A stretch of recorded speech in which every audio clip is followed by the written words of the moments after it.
This is At the Public Library, the video source for news and information about the San Francisco Public Library System. This month's show looks at events celebrating National Library Week, the Children's Multicultural Festival, and National Poetry Month, as well as information about all kinds of exhibits and programs at your branch library this month.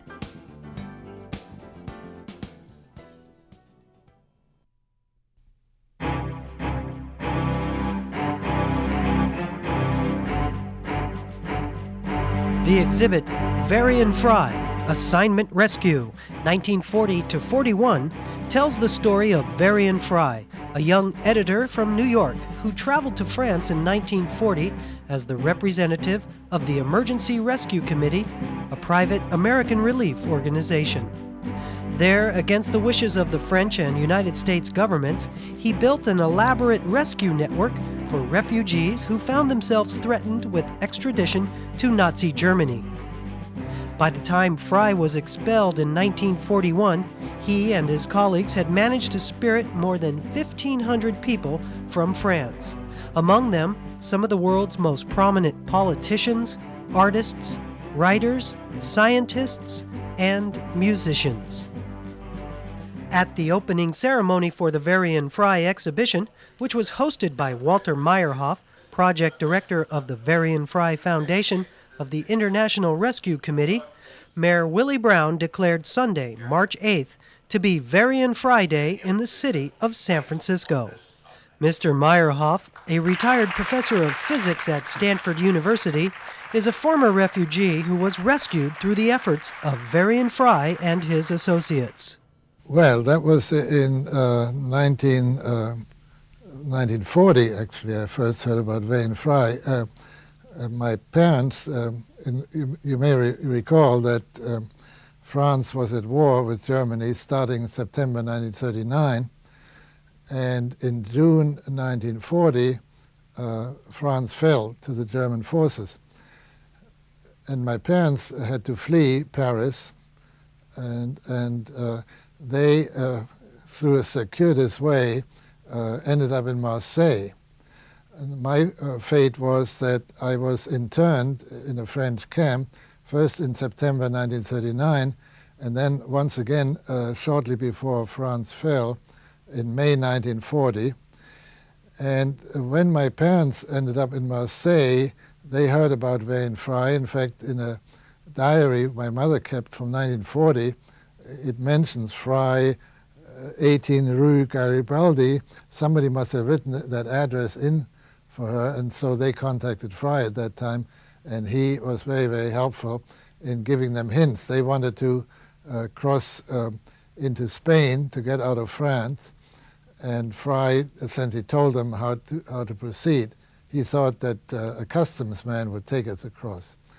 And my story, on the other hand, was that I was in this camp, and Fry helped my parents find a forger who essentially forged a document saying I was dismissed from this camp. And I have this forged document here, of course not easy to see it at this distance, but this document essentially allowed me to escape from the camp and join my parents in Marseille.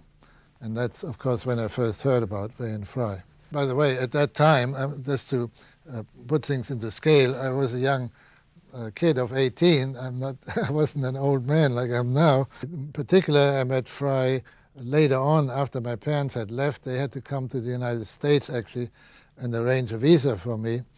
And I had to go back to Marseille 2 or 3 times for doing various things connected with the visa. I don't remember the details, but I know I had to get some kind of health certificate and other things. And Fry always helped me at that time. And because you can't imagine what Marseille was like. Fry was, as I mentioned, in Marseille.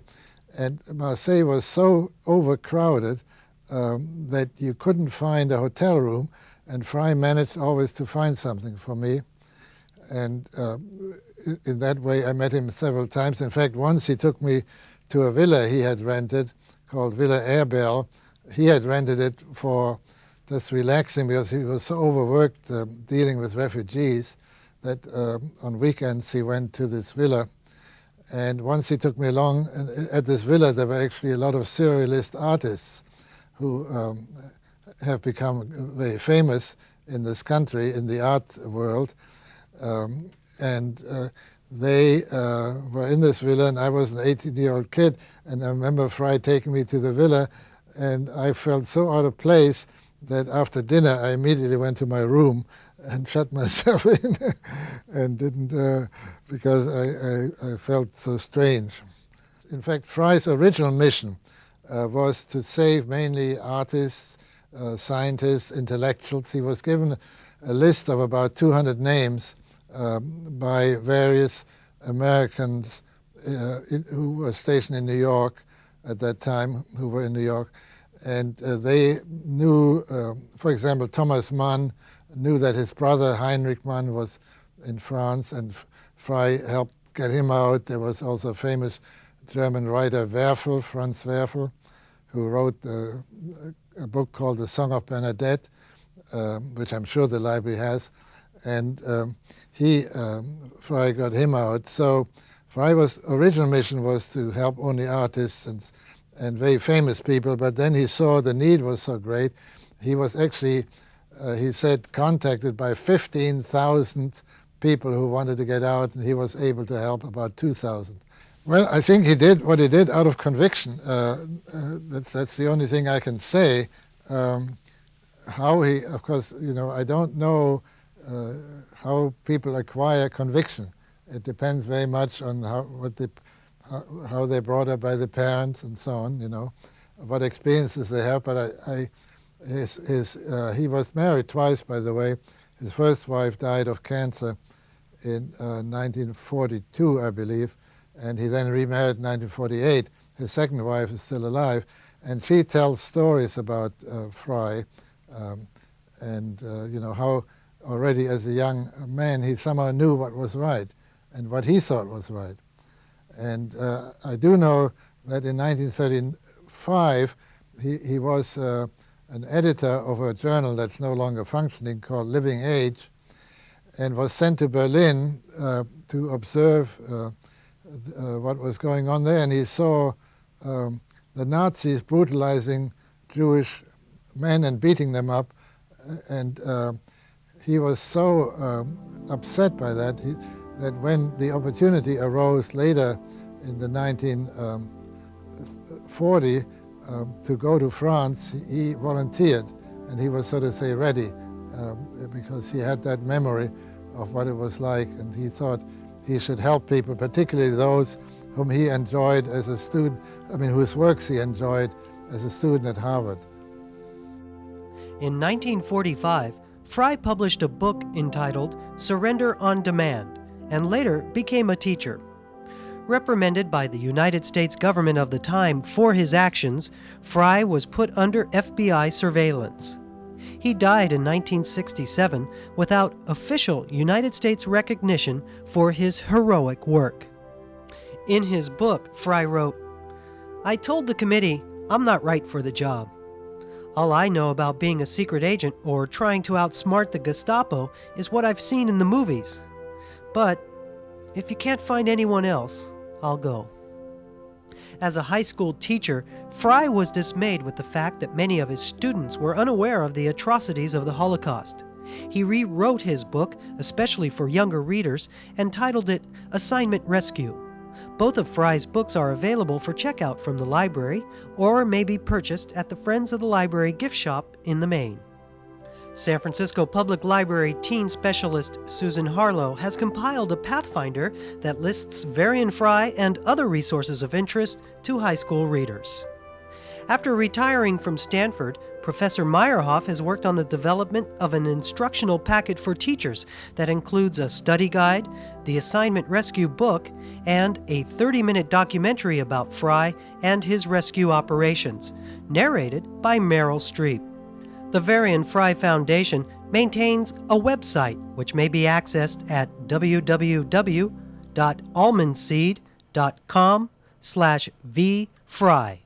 The Assignment Rescue documentary is being screened as a part of the exhibit, which is located in the Skylight Gallery on the 6th floor of the main library.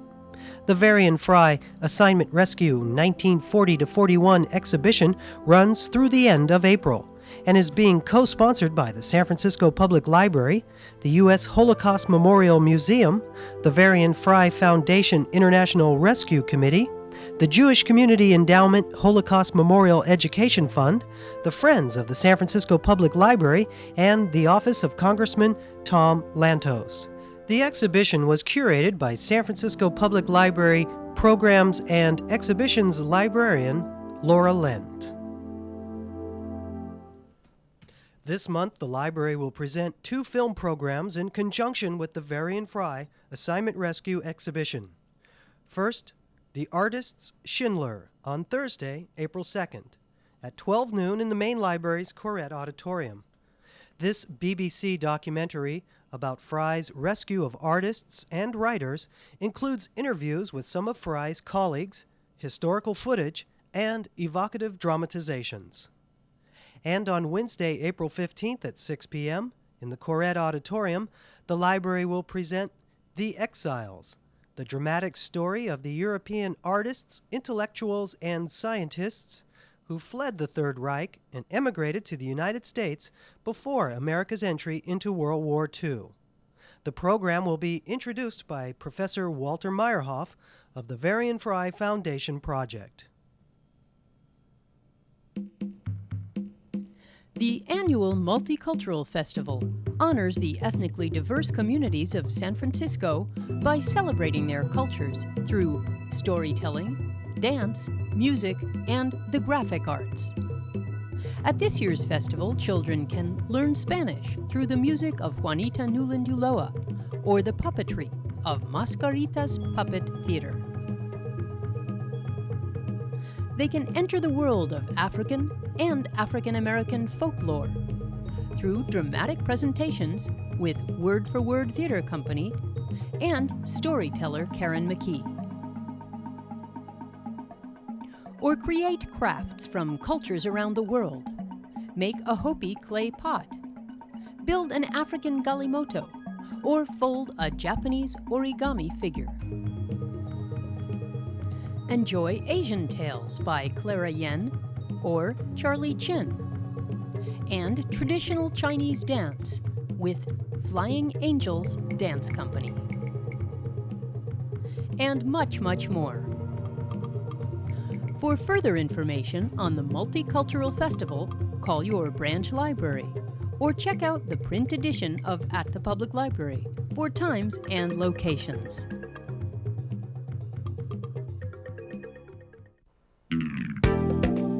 Our look at exhibitions taking place at the San Francisco Public Library this month begins with a stop at the Ocean View branch and a look at the photo exhibit Ocean View Home, a collection of photographs by Ocean View Library patron Ethel Mayes. The black and white photos convey the warmth and positive feeling of the library and its neighboring community. The Ocean View Home Ethel Mayes photography exhibition runs through April 21st. Moving on to the main library's Skylight Gallery on the 6th floor, the exhibition Modern Times, selections from the Schmulowitz collection of wit and humor, opens on April Fool's Day and runs through May 31st. As the new millennium approaches, the Book Arts and Special Collections Center of the San Francisco Public Library invites you to take a last look at 20th century America as portrayed by humorists in books, periodicals, records, and movies. The exhibition features the humor of Rube Goldberg, George Burns, Scott Adams, Linda Berry, Roz Chast, and many more. The Schmulowitz collection of wit and humor was founded in 1947 by San Francisco attorney Nat Schmulowitz, with the presentation of 93 humor books to the San Francisco Public Library. And today, this gift to the city has grown to over 20,000 volumes and includes materials in 35 different languages. thanks to the generosity of Mr. Schmulowitz and his sister Kay Schmulowitz and the people of San Francisco, the Schmulowitz collection of wit and humor is considered one of the best-known collections of its kind in the United States. The Hormel Gay and Lesbian Center on the third floor of the main library presents the exhibition Gertrude and Alice, From There to There, Being Geniuses Together. The exhibition looks at the lives of Gertrude Stein and Alice B. Toklas, their connection to the Bay Area, and continuing influence on popular culture. Featured are works by and about Stein and Toklas, including rare books, letters, photographs, film clips, and contemporary art from the collections of Hans Gallas and the San Francisco Public Library. The Gertrude and Alice From There to There, Being Geniuses Together exhibition will be on display through May 21st. Also on the third floor of the main library, the Filipino American Center presents a first look at Philippine Fruits by Bay Area Filipino American artist Arthur B. Escoto. The colorful still life paintings will be on display near the International Center through June 9th. And our last stop on this quick tour of exhibitions at the library brings us to the lower level of the main library for a peek at Keepsakes from an Old Friend, photographs of the old main library. This show of images by local photographer Ray Kutz features photos captured on the last day the old main was open to the public.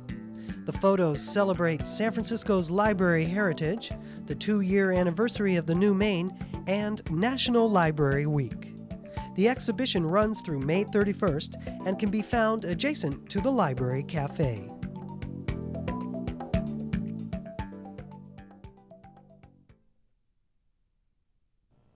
Celebrate National Poetry Month at the library. The Glen Park branch invites you to read a favorite poem at their poetry party on April 25th at 2 p.m. The North Beach branch presents a National Poetry Month series beginning with Voices and Visions from Shadows, a reading with Vince Storti, the MC at Yakety Yak and the Mambo Room, and Blake Moore, who will read poems that explore the discovery of the inner self. Voices and Visions from Shadows will be at the North Beach branch at 7 p.m. on April 7th.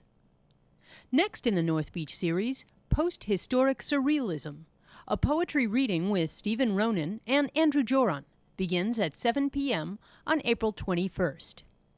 Stephen Ronan is the author of several books of poetry, including his most recent, Book of Haikus.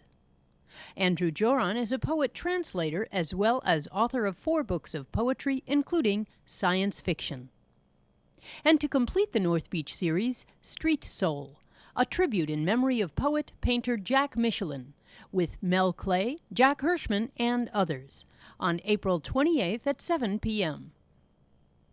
The Main Library and Cloud House Poetry Archives present No Death, Memorial for Allen Ginsberg, a video documentary of the historic San Francisco Memorial for Allen Ginsberg, which took place on April 20th, 1997, and footage of Ginsberg himself singing William Blake and Father Death Blues, presented by filmmaker Cush on April 28th at 6 p.m. in the Corrette Auditorium.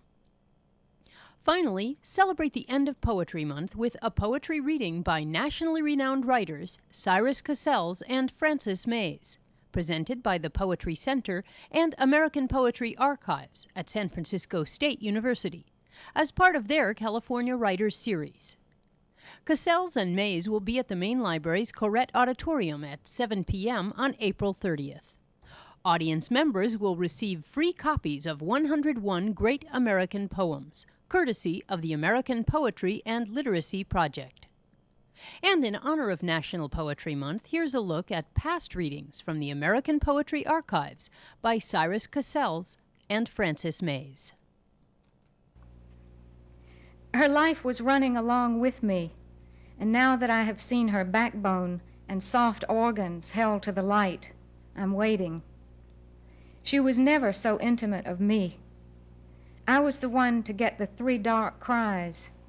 This is the hoping room where people are floating down the margin of blue chairs.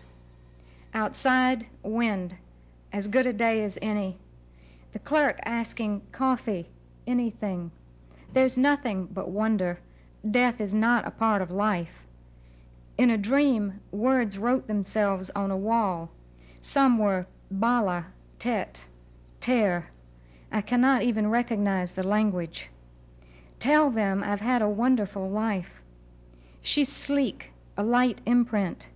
When in the future I am nostalgic, I may notice more. I dial the number of a friend I know isn't home. That morning, I wrote down all the words I remembered. They were from nowhere inside me.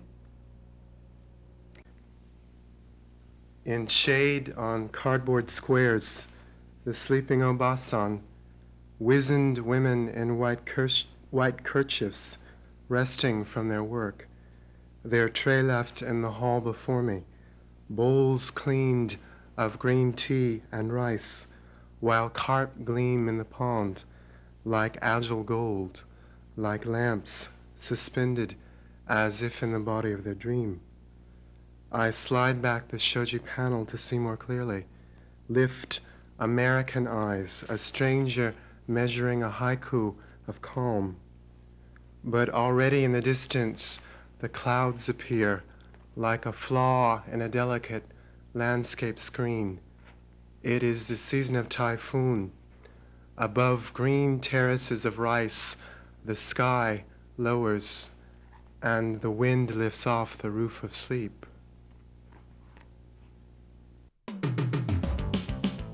And now, here's some news and notes of interest about the San Francisco Public Library System for April 1998. Mayor Willie Brown announced at a recent press conference that the San Francisco Public Library will sponsor a 2-week fine amnesty program dubbed Food for Fines. And in this case, it means that the book which you've been holding and not returning to the library can be now returned, and you will be forgiven.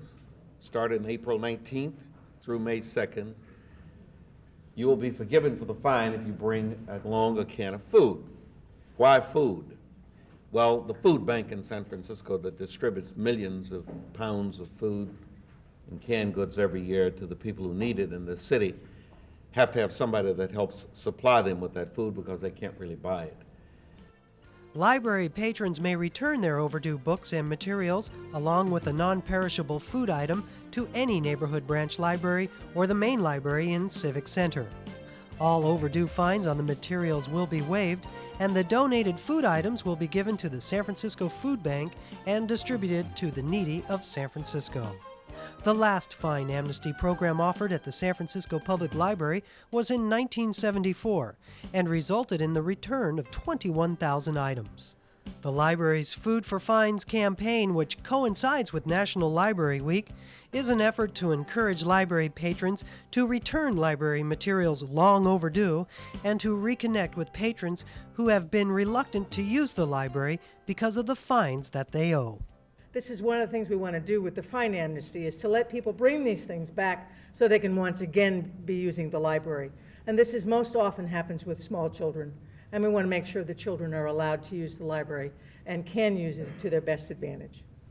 Librarian Minudri also emphasized that people who cannot afford to donate a food item can still take advantage of this one-time fine amnesty opportunity, which is being offered from April 19th through May 2nd.